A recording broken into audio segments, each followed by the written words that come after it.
So I'm going to talk a little bit about the different communication tools that are available for marketers and advertisers to use.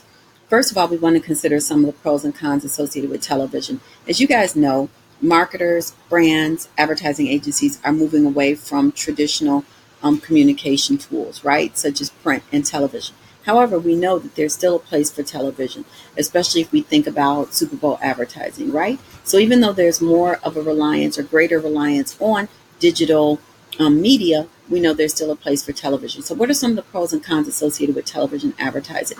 First of all, we know that overall television is low cost per contact. So even though the production costs are high, in the time, the charges that are paid for slots, for ad slots, particularly during major broadcasts, can be pretty expensive or exorbitant.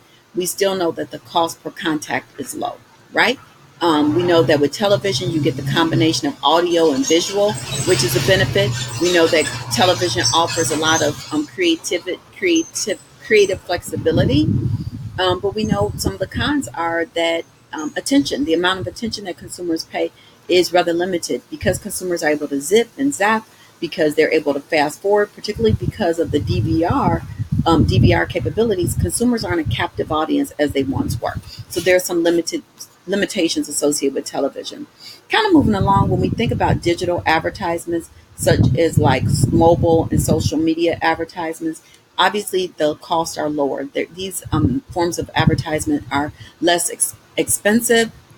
It's easier to customize or personalize. You can target certain populations via digital or online advertisements. But we also want to think about that there's a very short life span for these ads. Consumers may not necessarily be paying attention to these particular ads, and the overall impact is questionable. So even though a number of brands are becoming more reliant on branded apps, on social media platforms, etc., the jury is still out regarding the overall impact of these particular forms of communication. We also want to talk about newspapers.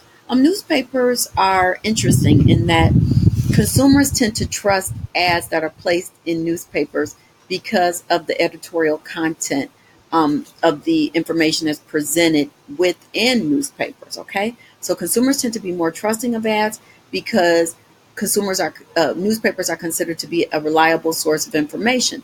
However, newspapers have some challenges in that there's a lack of creative flexibility. In many instances, newspapers can only use two colors, except if you're advertising maybe in the Wall Street Journal.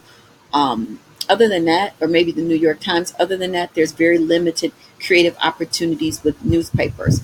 One of the pros with newspapers is that there's this sense of immediacy. So you can place an ad within a newspaper within a relatively short period of time. So when we had the tragedy that occurred at Northern University several years ago, the tragic shooting, local newspapers were able to be used by major brands such as Nike. Some of the local companies took out full page ads and expressed their condolences regarding the situation. They were able to do that in a relatively short period of time, right? Because there's a short turnaround span with respect to newspaper ads, I should say. So we also want to talk